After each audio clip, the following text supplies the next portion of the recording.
Good evening and welcome everyone. I'm happy to introduce on behalf of Northern Virginia Baha'i Center Event Task Force, our speaker this evening, Ms. Mary Wong. This is a second talk in a series of workshops organized by this task force about the rich cultural heritage of our community called Heritage Series. This evening's talk is on the country of Vietnam. Here's a brief biography about our speaker. Ms. Mary Wong has been a Baha'i for 21 years and maintains strong ties to her Christian and Buddhist roots. Having left her birth country of Vietnam as a young child, she considers Minnesota and South Dakota as her home states. She has a combined 20 years of professional experience in international policy development and program design. Prior to launching a consulting firm, EvaluCraft Global LLC, in January of 2020, she worked in the public sector of the U.S. Department of State and in the nonprofit sector of the Institute of International Education. Ms. Wong had the bounty of working and living in Hanoi, Vietnam, just for over 2 years from 2003 to 2005. She is married to Peter Lee, and they are parents to 2 elementary-aged daughters. Please join us in welcoming Ms. Wong. We are going to start with a prayer in Vietnamese. I'll hand it over to Mary. Mary, please. Thank you so much, Oman.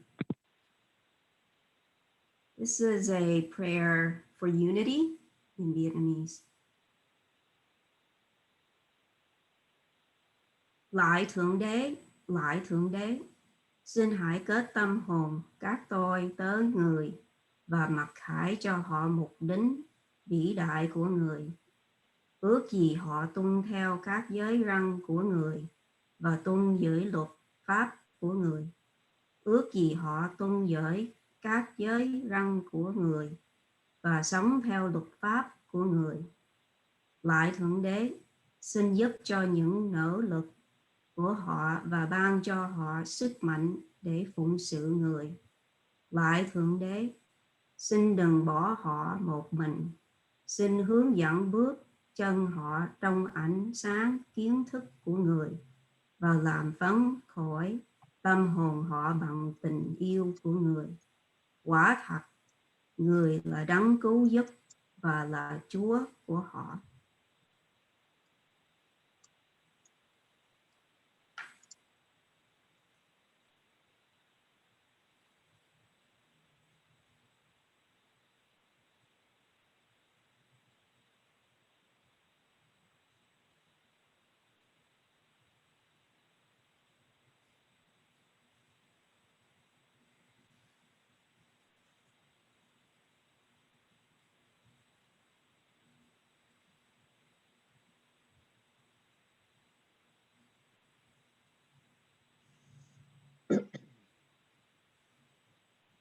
Well, dear friends, that was a prayer for unity in Vietnamese. And I'd like to start with some slides, but I'm hoping that this can be more of an informal talk.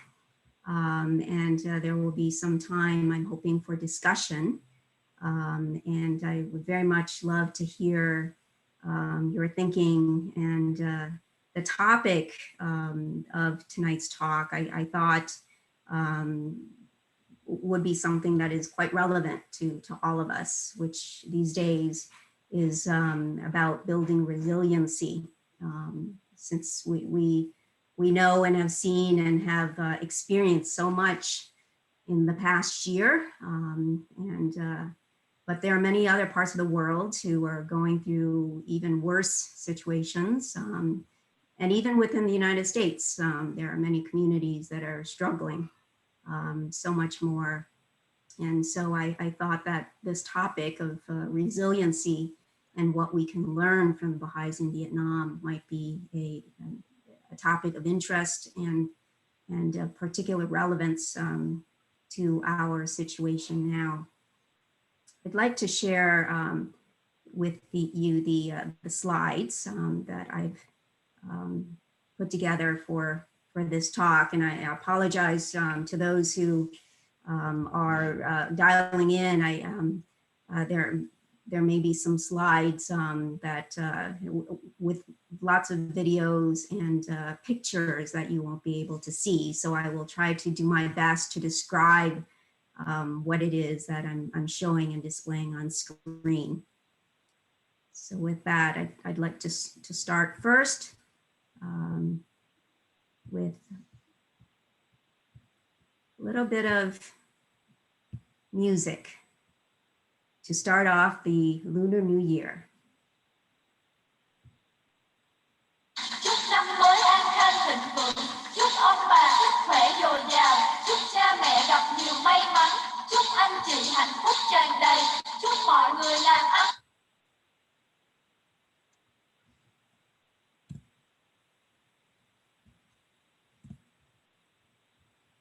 So friends, many of you may know this is the start of the Lunar New Year. It's actually the first day of the Lunar New Year was a week ago, yesterday on February 12th, and it is the new year of the ox.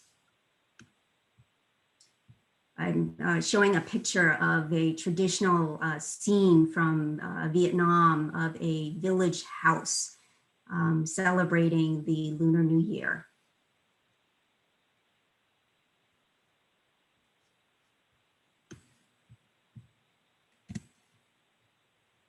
So before I start my talk, I thought it might be helpful to give a brief introduction and background as to myself. And I've been introduced. Thank you very much for the kind introduction, Oman.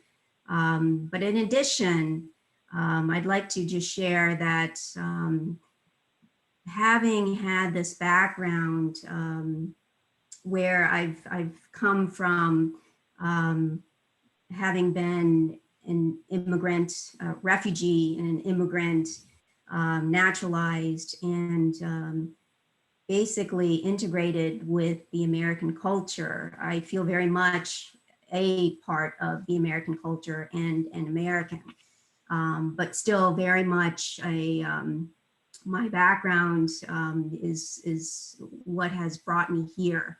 And my interest in peace building and relations between countries has really come out of my life experience, having come out of Vietnam and hearing the stories growing up from my parents and my uncles and aunts, and learning what little I could try to learn from them about the circumstances in which my family left Vietnam to come to the United States and seek refuge here. Really played a very big part in my ultimately studying international relations and then working in international relations now. And then I think in large part to my attraction to the Baha'i Faith and the principles of unity and the oneness of mankind. So I'm very pleased to be able to speak a little bit about Vietnam, the geography and climate, people and culture, and provide a brief history and timeline of key events and reflections on the Baha'i Faith in Vietnam, as well as learning and discussing resilience and specifically about the Baha'i community in Vietnam. I think that there are so many other countries and so many other societies going through the same thing, going through similar issues of disruption, of equity issues, of justice issues that I think we could learn from. And I can only speak, of course, to this particular topic, but I'm very open to what others think of and what their experiences have been in this space. I tried to find a suitable map that could give in one image a comparison between Vietnam and the United States, of course, the country that we live in now.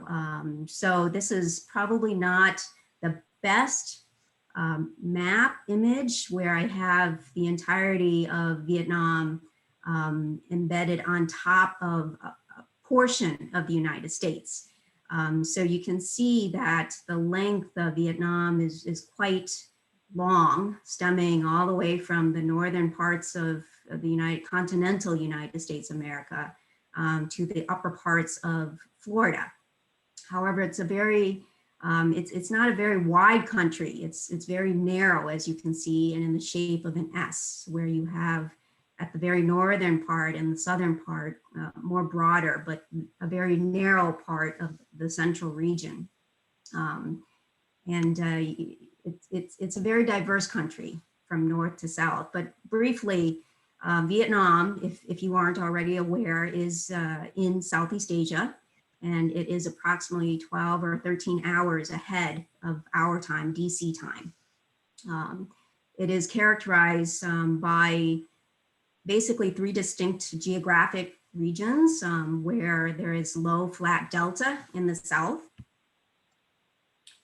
I showed an image of the southern parts of Vietnam, and then the hilly mountainous region, or I'm sorry, the central highlands, which is more hilly. And then lastly, in the north, which has areas of mountainous regions. And this is a picture of actually of my time that I was there. I was able to take these pictures. So they're a bit dated, so you can see how fuzzy, not the highest resolution dating back to 2004 or so time frame, but these are pictures of the actual time that I was there.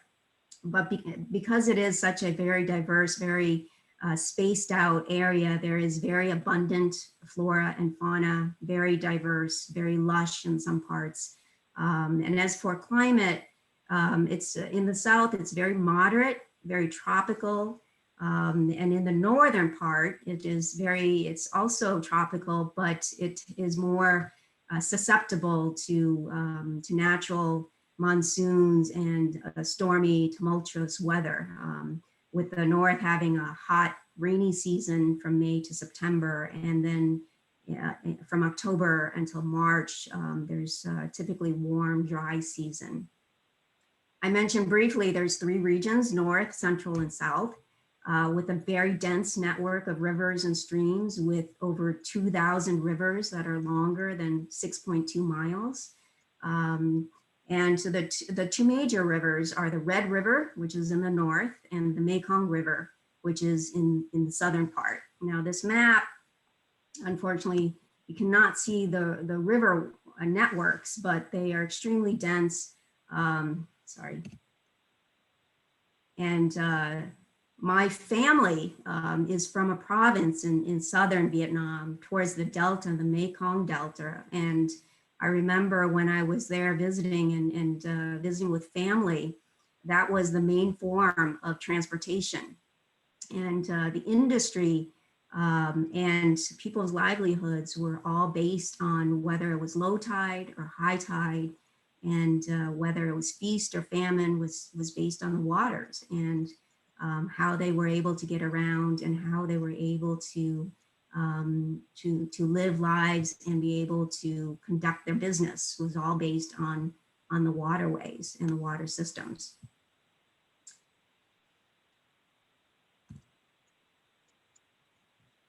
For the people and culture, I think just by looking at the map, you can see that there is quite a bit of diversity, and as there is quite a bit of ethnic and religious cultural diversity as well.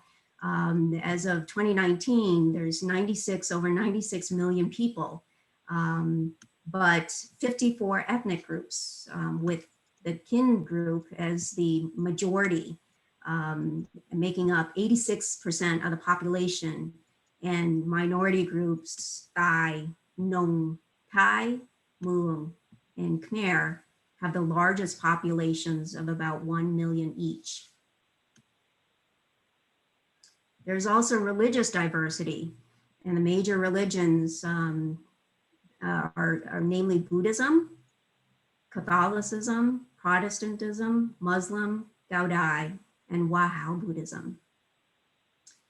And similarly, music, food, and festivals represent these rich ethnic and religious cultures. I have pictures here from the Jam group.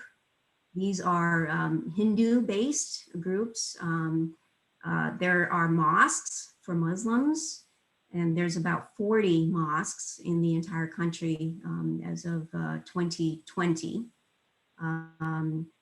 There's also Catholicism and many Catholic churches throughout the country. And of course, Buddhism, this last picture that I have of Thieng Mu Pagoda, which is in the central part of Vietnam. And many people may realize that there are, Vietnam had quite a bit of civil strife throughout its long history, some of which were based on religious strife. And I think many people know about the boat people who left Vietnam in the 1970s, but even before the boat people, there were many waves of Catholics and Protestants who had left Vietnam in the mid 1950s or so during earlier wars with the French. So they have left churches, they have left many different institutions, and their ways of practicing religion in the form of these architectural relics that still remain today. And I'd like to play just a little bit of music for you now, which is reflective of a very traditional Vietnamese instrument. It's very unique, and this is one that was played in the Hanoi water puppet demonstration that is very popular, especially for tourists in Vietnam.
I hope you enjoyed that, friends. That instrument is called the Dang Bao, and it tends to, I think, perhaps have the sense of a sadness feeling to it, which it describes some of the feelings that Vietnamese have for all the tests and difficulties and hardships that they went through during conflict and war. But it's very stirring, very moving, and a very powerful instrument, along with the many other instruments played as well. I'd like to move next to the brief history. This is very brief. I'm sorry to say. I tried to capture just a few historical moments, and I cannot do justice to the long history of Vietnam, but I wanted to put in context some key events that I think will be helpful for us to understand what Vietnam and the Vietnamese people have gone through in its thousands and thousands of years of history and cultural development. But it's important to remember the history. And so I start here with kind of the very early origins of Vietnam as a nation state, beginning in the BC area to the early 1400s. This is over 1,000 years of period of Chinese rule in 4 different waves. So the Chinese influence is very strong, very powerful, and still continues to this day. And I represent, you've heard my last name, Wong. Wong is not a traditional Vietnamese name. It's actually a very Chinese name. And on my father's side, I have Chinese ancestry. And so it was his grandfather, my great-grandfather, who came from China to southern Vietnam and established business and started a family. And now, so Wong is interesting because Wong itself is not, is a Chinese word. And the translation for Wong is into Vietnamese is Huynh, and that would be spelled, I'm sorry, I don't have it here, but it's spelled Huynh, and it means yellow, the color yellow. So if you, in maybe another life, I would have gone in the direction of studying linguistics and origins of languages, but it is really fascinating. You can draw these connections by learning language and where it comes from and how terms develop over time. But as I said before, the Chinese influence has been very strong and continues to be very strong, to the point where when I was in China and visiting visiting a Chinese professor of mine from my days at Drake University in undergraduate, he had thought Ho Chi Minh is Chinese. And he used a Chinese name, but he's actually of Vietnamese origin. So it's very fascinating, but that connection, those ties are very, very strong. And moving on, I'm sorry to fast forward all the way up to 1858. There's a lot of history between the 1400s and 1858, of course, but I wanted to make sure to say and include in here, starting in the 1850s, the French colonial rule begins. So you have periods of Chinese rule, and then you have a fairly long 400 or so years, longer than US history anyways, where you have the French start to rule for some time, about 100 or so years. And so Vietnam was then known as Cochin China, and then later French Indochina. So there are these terms, these names that you will see, but they are all part of Vietnam, the modern Vietnam that we know today. And then moving into the late 1800s, mid 1970s, you have the rise of national liberation and the rise of Vietnamese communism. And in 1964, this is when the US enters the war in Vietnam officially to contain communism. And in the 1970s, mid 1970s, this is when we have the fall of Saigon, and renamed nowadays, it's also known as Ho Chi Minh City, and the Socialist Republic of Vietnam is proclaimed. And it was in 1979 that my family, this was when Vietnam and China had a border war. And Chinese people were then at that point decided that it would be best to leave. And so our family left, and we left by boat, one of many waves of boat people left, and we left with our lives intact, fortunately. We made it to a refugee camp in Indonesia after being turned away from Thailand. And it was extremely arduous. I don't have any memory of it. I was 5 years old at the time. And what memory that I had, I probably, I may have suppressed it. But my parents have found that time to be very difficult to talk about and to be able to share those experiences. Despite my many attempts to learn more about the details of that time. But we were very fortunate in being rescued, and we were through the UN Refugee Agency. We were then later sponsored and by a church to Minnesota. And Payman and we were talking a little bit about that earlier, about our shared experience in Minnesota.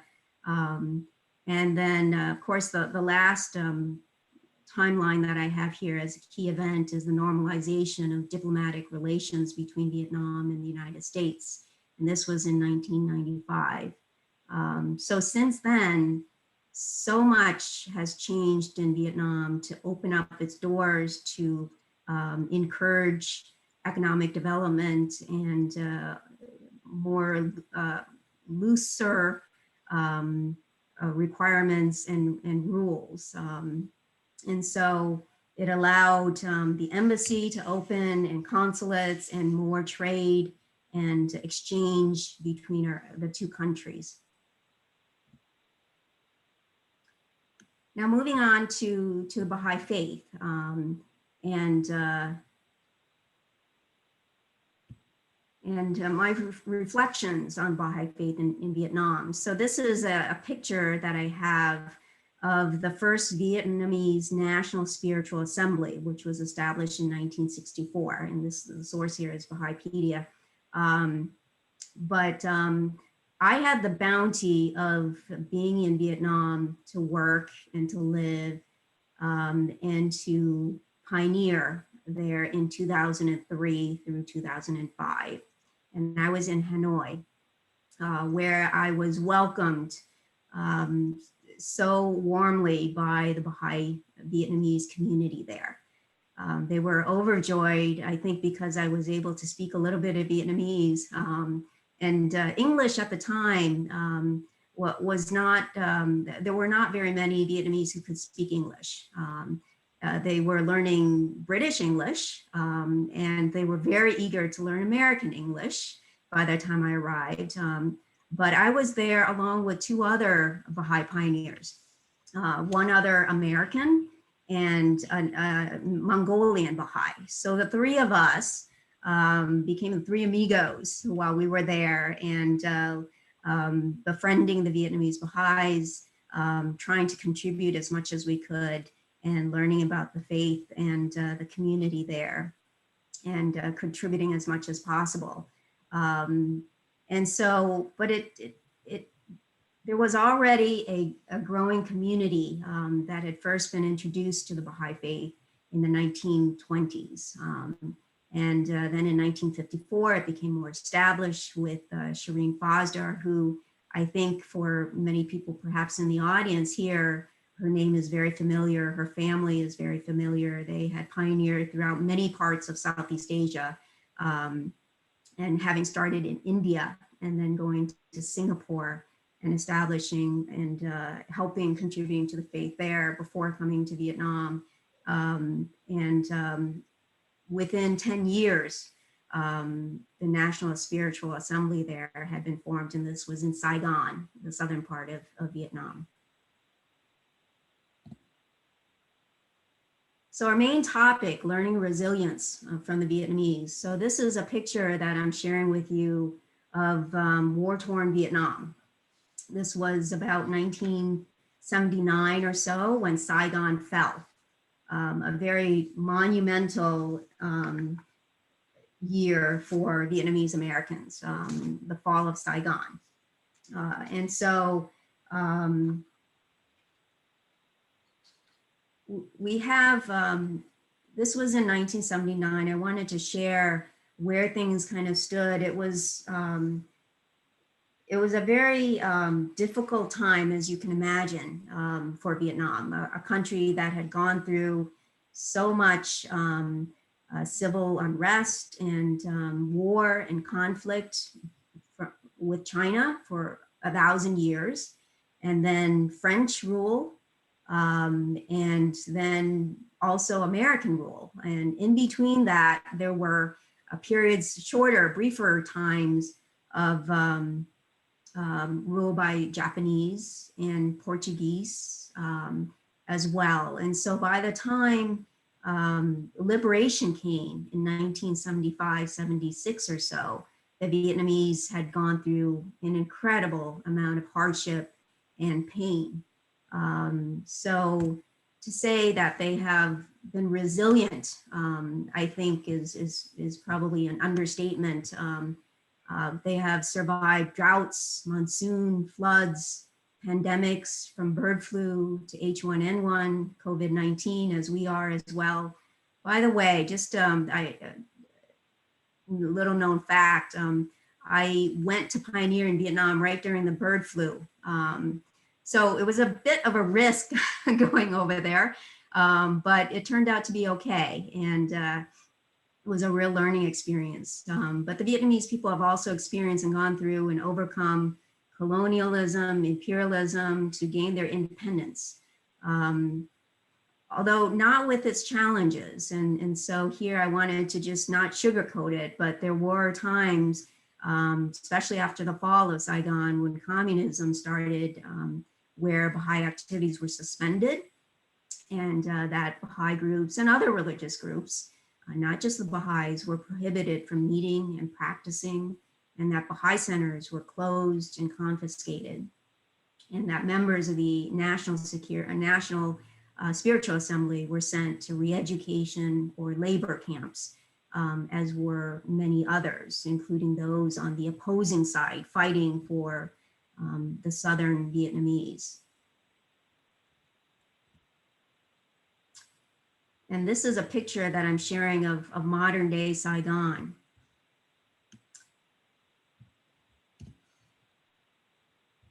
You can see that it's significantly developed, and they have moved on and forged ahead with economic development, and for many countries, they're the envy of economic development, and have been a little bit of a poster child for development. I'm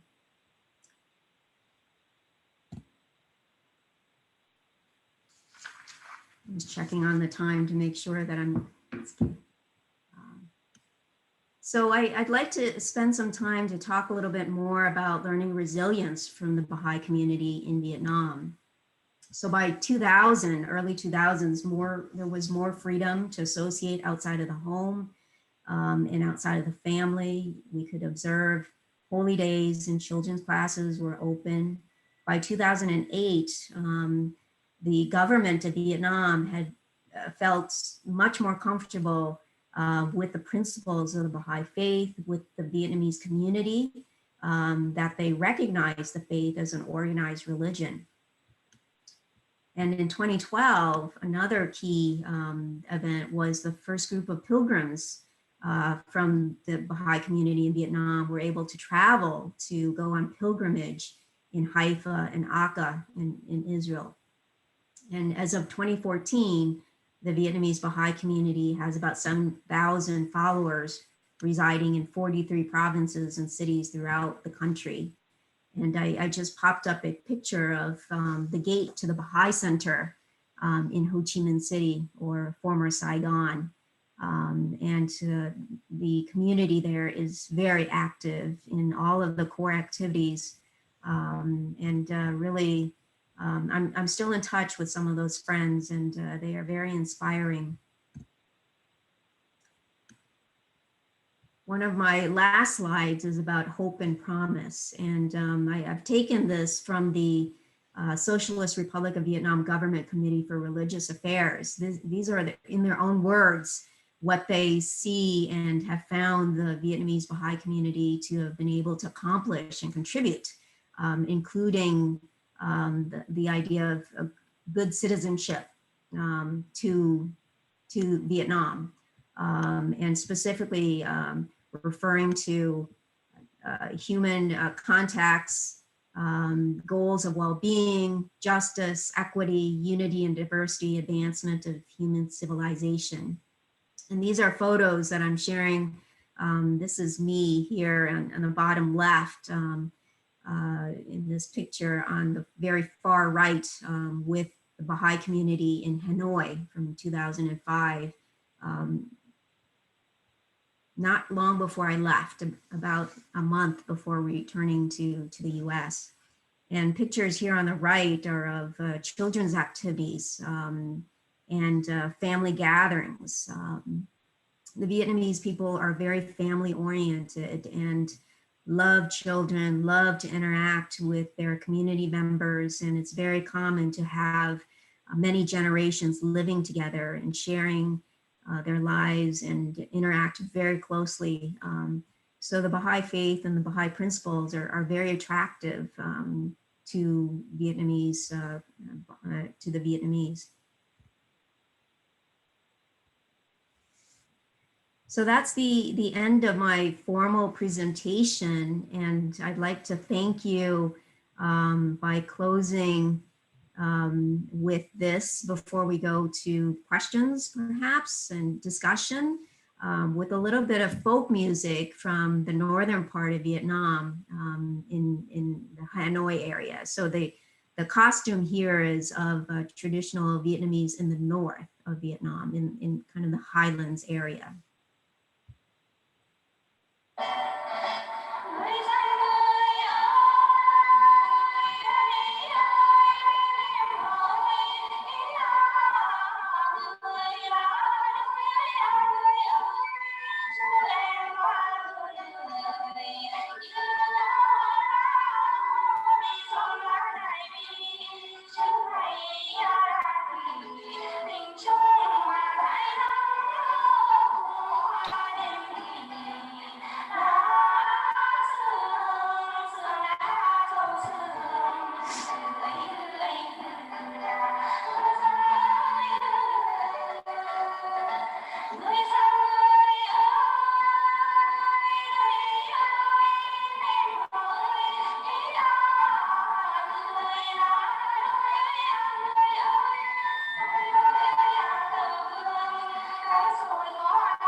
Thank you.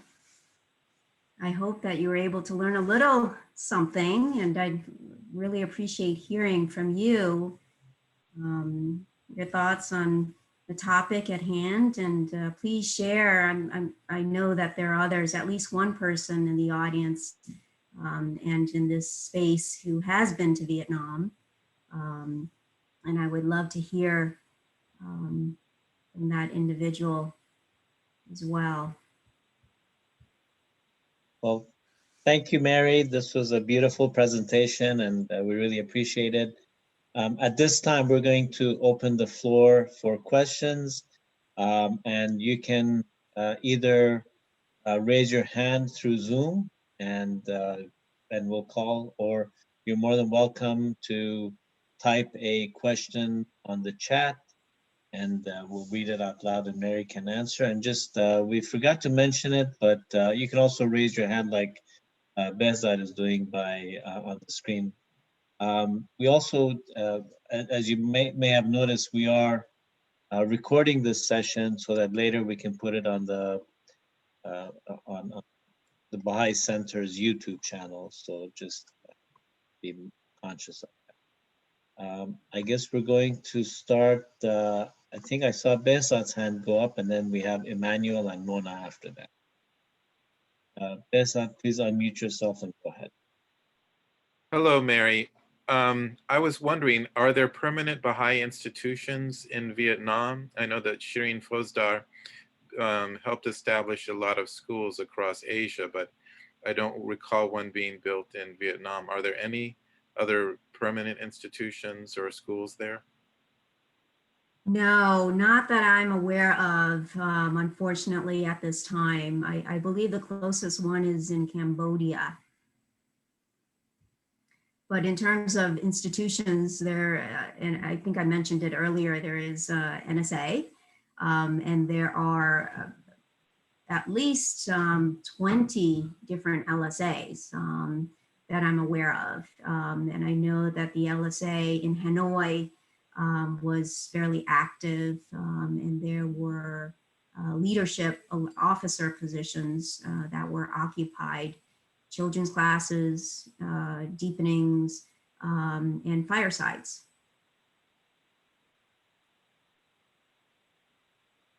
Thank you.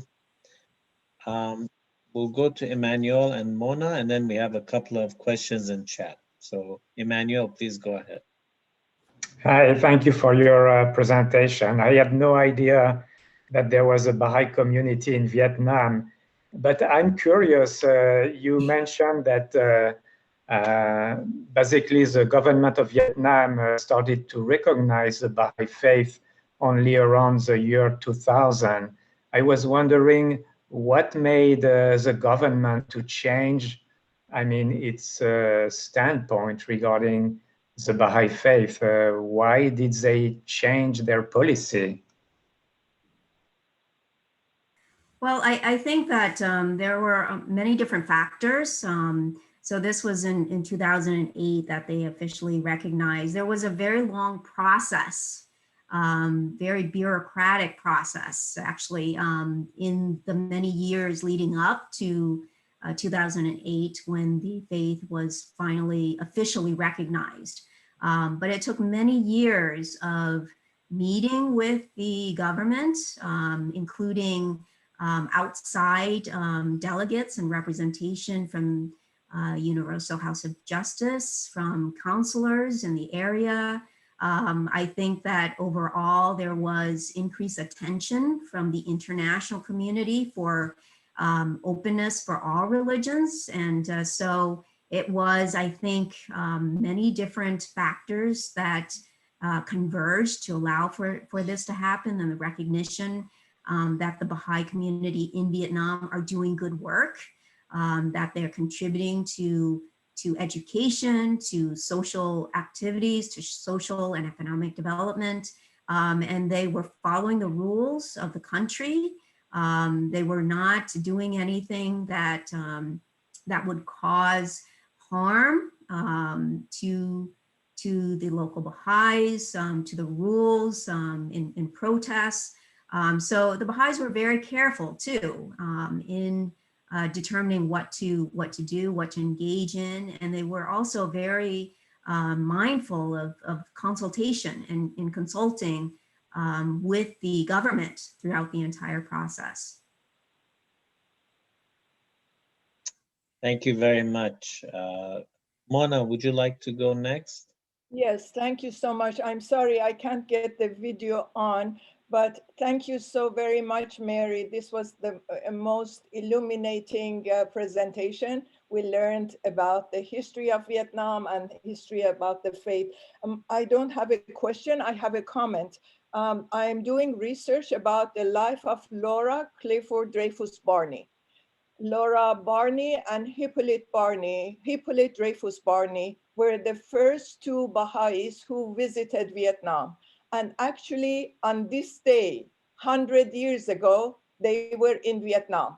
I just checked her travel log, and I found it very interesting that we should be listening to your presentation. And these two first Bahá'ís who went to Indochina and Far East at the request of Abdul Baha were in Vietnam 100 years ago on this day.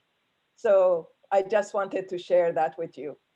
Well, thank you, Mona. I'm glad that you mentioned that, because I also came upon their names too in preparing for this presentation. However, I found not very much information. So if you find information on these very important individuals, I would love to hear more about it if you don't mind. I have done research about Laura Clifford Barney for 20 years. And I have written her biography. It's being edited right now, and I hope for it to be published before end of the year. So look for it, and it will be out hopefully in October. Wonderful. Thank you, Mona. You're welcome. Thank you. Next, we'll go to a couple of the questions on chat. One is from Somaya. It says, are all religions recognized in Vietnam? That's a good question. I don't know the answer to that. I know from the, I don't know what all the religions are, but from the government of Vietnam, Government Committee on Religious Affairs, they do list all of the recognized religions. And I don't believe that that is all inclusive of all the religions that are out there. As I understand it, there's a fairly lengthy process in which the government of Vietnam requires religious organizations to register, to show, demonstrate certain requirements before they're actually recognized, which is the process that the Vietnamese Baha'is took before they were recognized in 2008. Thank you. We'll go to Riva, the Adrian's family next before going to Carrie. So go ahead, please. Is it Riva or Peter or? We're both here, thanks. I'm sorry, I could read it. It says, what would you say are the key qualities that contribute to the resilience of the Baha'i community of Vietnam?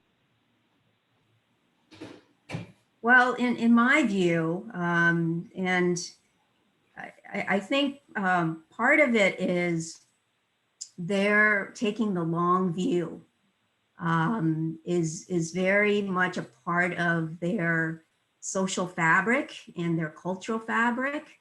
I think part of this is because they have gone through so much war and conflict and devastation and disruption, taking the long view, seeing not just what's in front of them, but what is way, way in front of them, years ahead. And I think they recognize that equality of men and women, equity issues, justice, education, these things are all very future oriented for them. And I think that is one factor. I think another is that maybe their Buddhist origins and their Buddhist traditions of hardship, they accept and embrace hardship. They see it as being a very important part of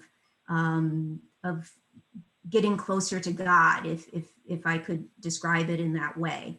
that they must go through these different lives, so to speak, and hardships in order to get to nirvana.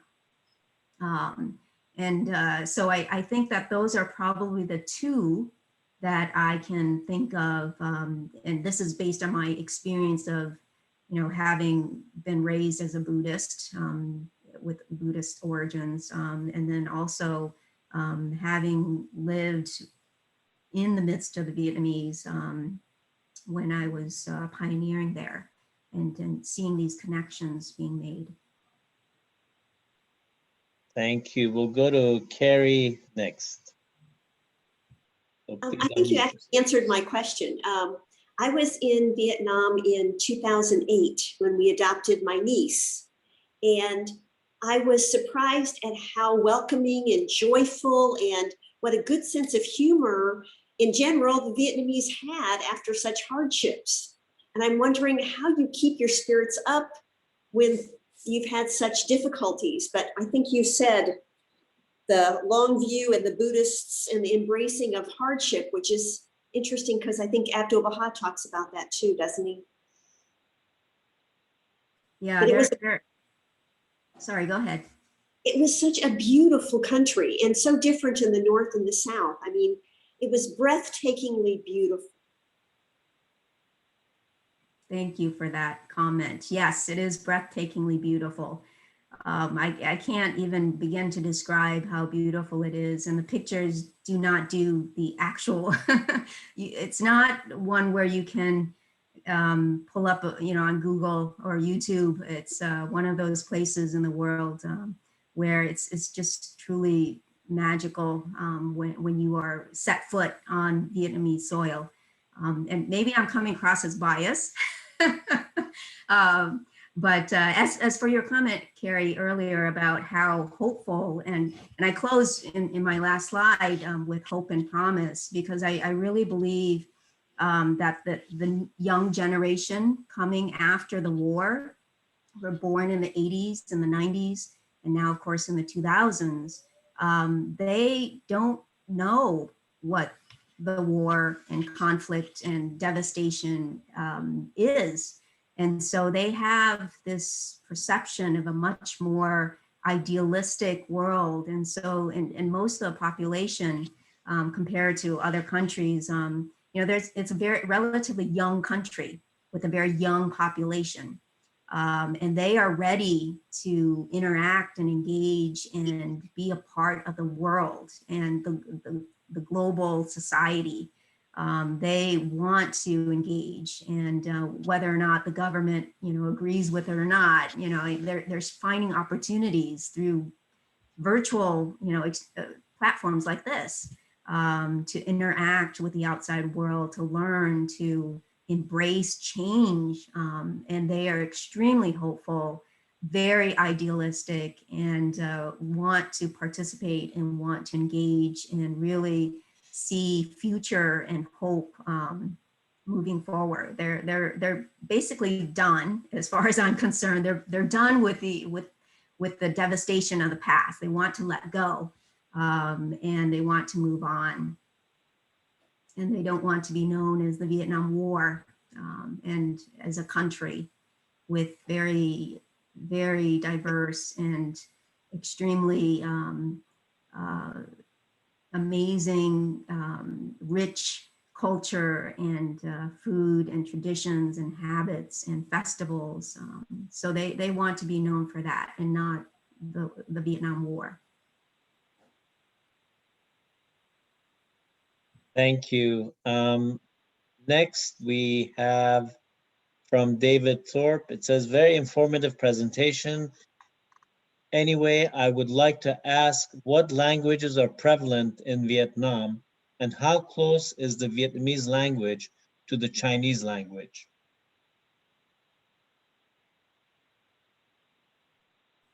That's a great question.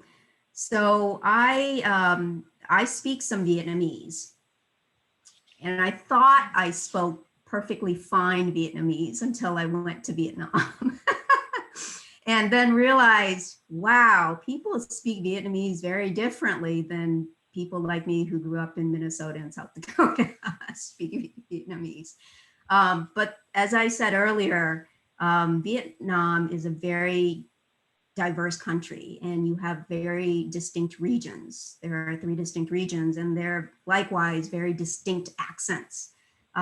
So if you were to compare between the Bayou in Louisiana and Boston in Massachusetts, you know, there are times when, you know, I can't understand the Boston accent or the Bayou accent, and vice versa. So it's it would be, I guess, equivalent to something like that, where the accents are very strong, very distinct.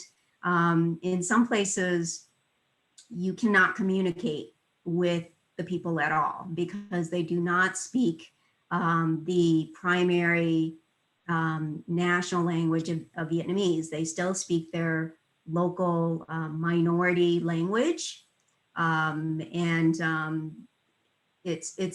you require a translator to be able to communicate with them. And as for the relationship with Chinese, there are many similarities. As I pointed out earlier on, it was 1,000 years of Chinese rule. So there are many things about the languages that are very similar. So for example, let me give you my name. My Vietnamese name is Nguyen Gia Bảo. And then my Chinese name in Cantonese, well, let's go with Mandarin. Mandarin, it's Huang Jia Bao, Nguyen Gia Bảo, Huang Jia Bao. So there is a similarity. However, with Vietnamese, because of a Jesuit priest who arrived in Vietnam, actually converted the Chinese script, the Chinese calligraphy, into Romanized characters that we can recognize. So in speaking, you can see the similarity, but if you actually write out the Chinese characters and hold it out to the Vietnamese characters, you don't see any connection at all, because one is calligraphy Chinese script and the other is the Romanized script that we see. I hope that answers your question. For me, learning these growing up, it was highly confusing, I have to say, because there were enough similarities that sometimes I would, so when I went to Vietnam for the very first time, people did not think that I was American.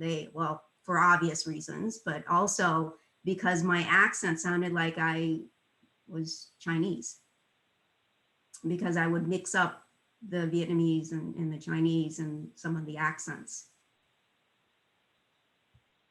Very nice, thank you. Next, I think one of your 2 daughters have been kind enough to contribute and asking how big is Vietnam. I know they were on camera earlier. If you want to introduce them again, or I don't want to put them on the spot, but I think they asked how big is Vietnam? Oh, well, that's lovely. I wish I would have been able to see them too. But yeah, they must be having dinner now. But the area of Vietnam is about the size of 3 Tennessees. So if you remember a map, I think that they're playing around with the Zoom right now.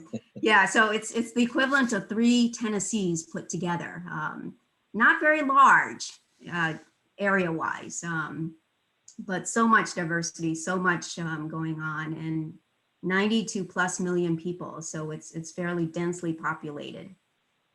Wow, thank you. Next, we had some comments from Behzad mentioning that he has a book on Laura Clifford Barney and Hippolyte Dreyfus, if anyone likes to borrow it. And we had Elen signing off, but then we have from Elfie, it says, can you speak to what contributed to the 54 ethnic groups? Vietnam is relatively small. Yeah, so you're right. Vietnam is relatively small, and yet it has an amazing number of ethnic minority groups. And that's because of how Vietnam formed as a country. So it began as a very small kingdom. And like many parts of Europe and other world regions, these kingdoms started to annex other kingdoms along the way through war, through conflict, through resources. So parts of southern Vietnam, Cambodians stake a claim to still today. And some parts of central Vietnam, in the highlands, parts where it's difficult to reach because they are in the highlands and they have a very different lifestyle. There are Burmese people living there, Burmese roots, and you have Thai minorities in that region. So next to Vietnam, if you can see the geography and a map, have a map of Vietnam, it's on the eastern side is water, part of the Pacific Ocean. And then on the western side, you have Burma, Myanmar, and you have Thailand. And very close by is Malaysia, Singapore, and of course, north of Vietnam is the very large empire of China. And so that influence I've been sharing with you throughout this presentation has been enormous. But yes, there is an amazing amount of diversity, although I have to say that the minority numbers are declining, and you can understand, I think, why. The economic opportunities, educational opportunities, it's very challenging to be able to keep up those traditions, those cultures. And so those smaller minority groups are basically starting to fade away. And as they join other parts, more industrial, more those urban areas that have the job opportunities, the educational opportunities. So they're all fleeing to the cities, urban areas, just like so much of the rest of the world too. The urbanization that is happening throughout the world is Vietnam is also seeing that too.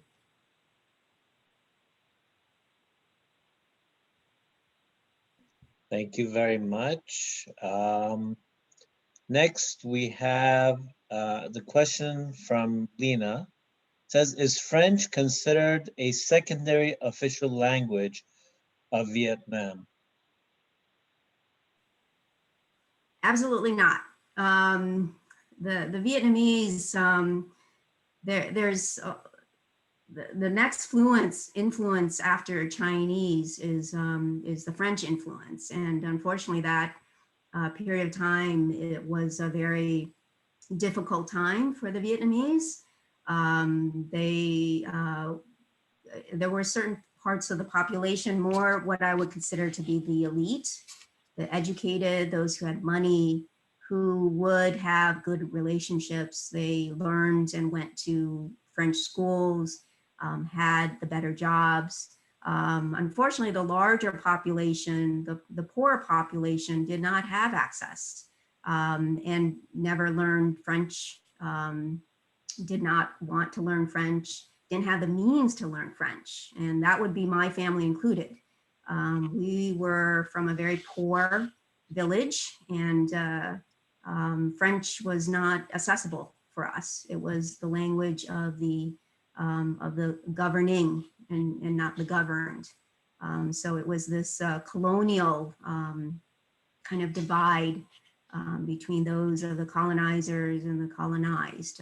So it was not, and it would, there's a lot of resentment, I would say, when I was there in 2003, 2005, and realizing how much resentment that there still is with regard to the French coming into Vietnam and taking over and trying to instill many of their bureaucratic, their their cultures, their way of life, and what they saw as being good or bad. And although they borrowed many French words too, so you can hear French with more of the academic Vietnamese Americans who are here. They will use some French. In fact, there are some Vietnamese who take French names, who may have come from, kind of a upper class society. But that was not the case for my family in the land of the coconut, where it was very agricultural, and we lived off the land basically. And my parents' family, obviously not myself, but it was something that I learned a lot about when I was there. In pioneering there is the sentiment that remains as regards to the French. Thank you very much. Maybe we can ask Ronald, you mentioned that you've been in Vietnam. If you'd like to share any thoughts or memories or anything you'd like to say. I was fortunate being at the brigade headquarters that we had our own helicopter battalion, was able to travel over a large part of Vietnam to check on projects that the engineers were doing. When I first went in country, I was assigned at Saigon Support Command. I lived off the economy there for a month and worked at Tan Son Nhut, but I hate the insecurity of living off the post. And so I had friends at MACV, and I was able to get transferred to brigade headquarters at Dong Mai Tin near Cam Bay. But being with the engineers, we had a great opportunity to rebuild and work on bridges, roads. But the mama son that took care of me in my quarters when I was just a beautiful person. I always was sharing some goodies with her that I got shipped into me, but I was treated really well. And when I was in Vietnam, I did my pilgrim to the National Spiritual Assembly in Australia. That was my R&R. And I had a chance to meet a lot of beautiful people in Australia. But considering although they're going through the Tet Offensive and what all, I was fortunate that I wasn't still in Saigon, or I'm afraid I may not be alive today, because the activity in Saigon and Tan Son Nhut was in areas that I at one time worked in. But I was blessed that the Lord, made the year in Vietnam, I think, go by fast. I worked with some amazing people there at the brigade headquarters, well educated and smart. And even the Vietnamese that did our power plant and took over generators were still considered very nice.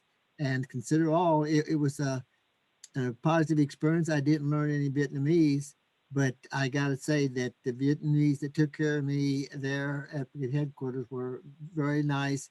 And I'm glad I had the experience, but I was glad to get back to the United States. But fortunate, I visited about 13 different cities or towns, whatever you want to call them, in Vietnam because of checking on projects. But I did get a chance to see a lot of the country, mainly from Long Binh and on up north. Not so much down the Delta, but it was a positive experience, and I am blessed that I had an opportunity to at least be a part of the activities that went on in Vietnam for a year. Thank you. Thank you very much for sharing that, Ronald. Next, we have a question from Emmanuel.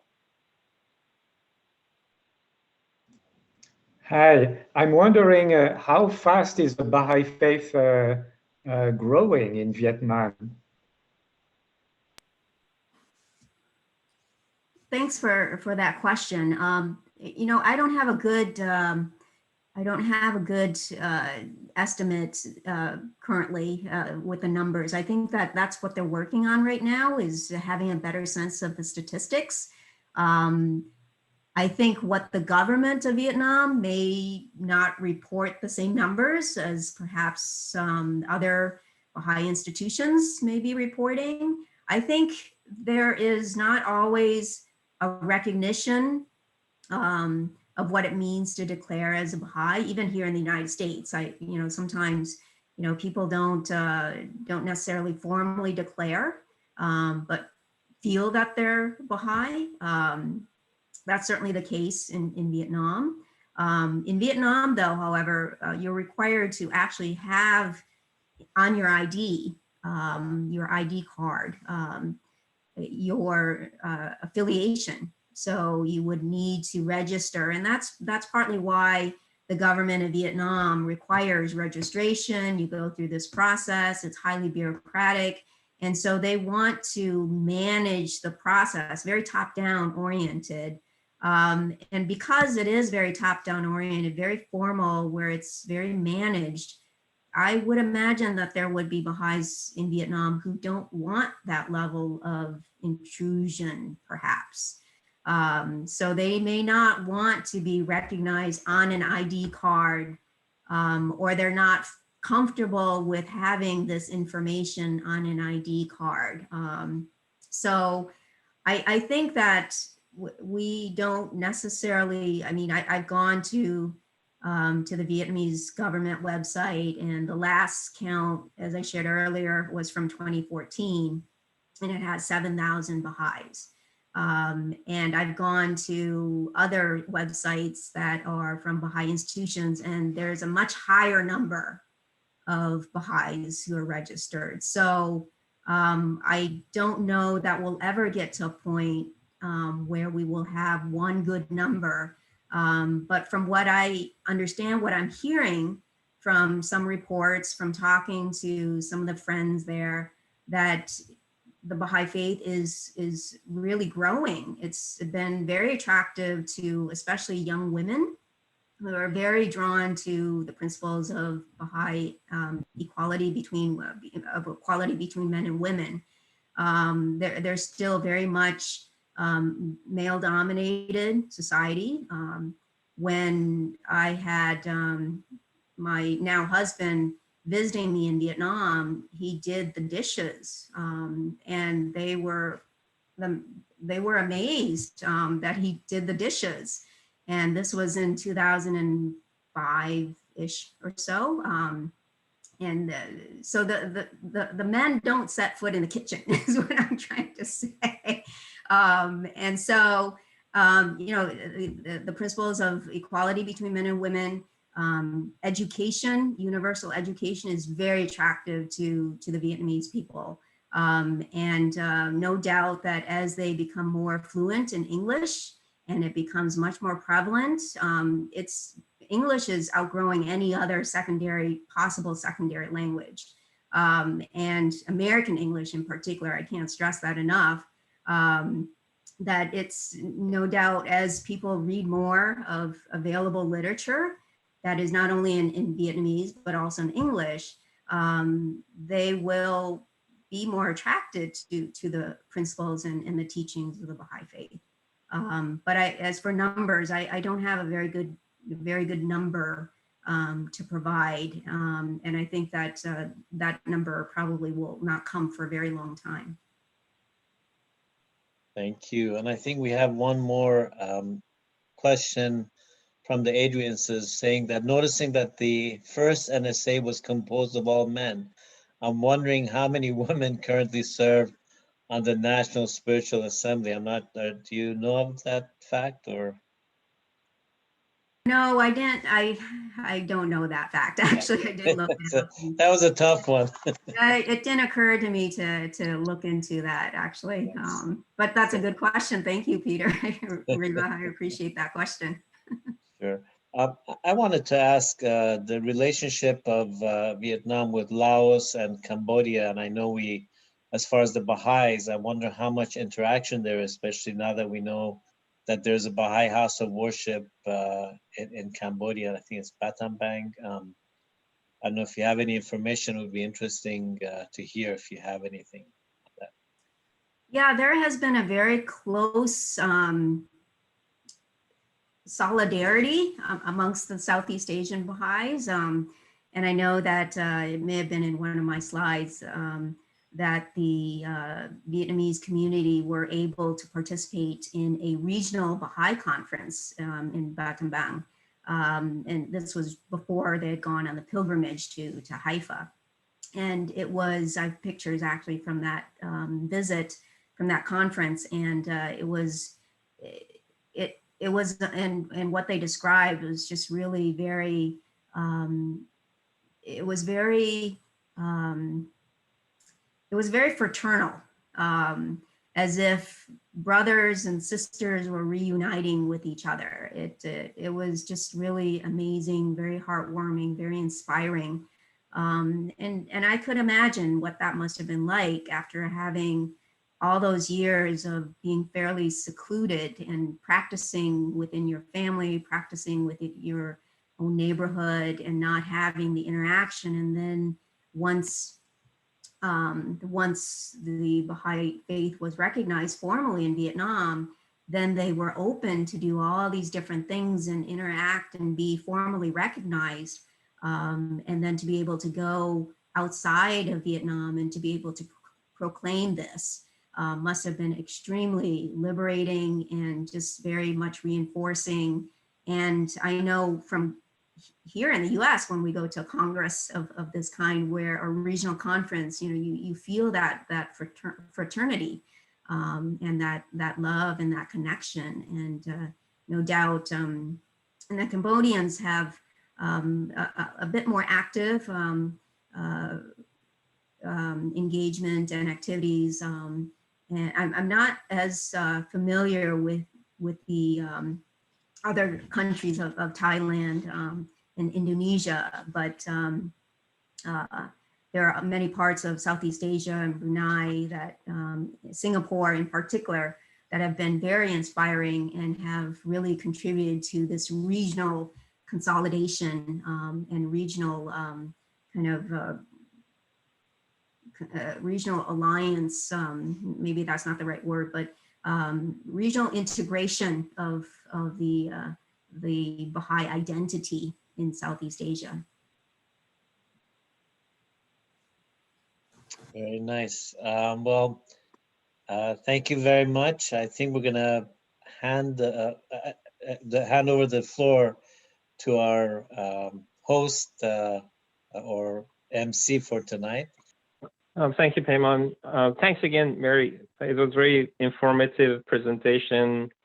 We covered good ground on history, cultural, language diversity of Vietnam, as well as geography, and very importantly, the perseverance of Baha'i community there and what lessons are learned there and to be learned for us living in the West. And certainly, those are inspiring lessons to take away. And also, I want to thank, on behalf of Northern Virginia Baha'i Event Task Force, for everybody else's participation too.